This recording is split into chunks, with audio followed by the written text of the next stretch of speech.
Good afternoon, everyone out there. This is the latest developmental update at Cedarwood GROVE Estate, powered by P1 Plus Limited. I'm so happy this morning to announce to you that we've gotten to this stage on the road network. The curb work is ongoing. You can see what is ongoing there. The dual lane, the setting out has been established for the dual lane.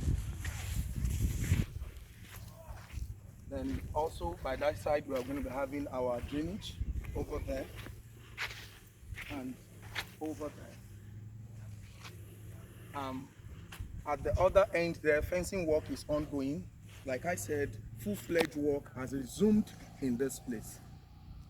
Fencing work is ongoing over there. I can say categorically that by next week, we would have achieved a great deal of progress in this place. Ladies and gentlemen, please stay tuned for more updates from Cedarwood GROVE Estate.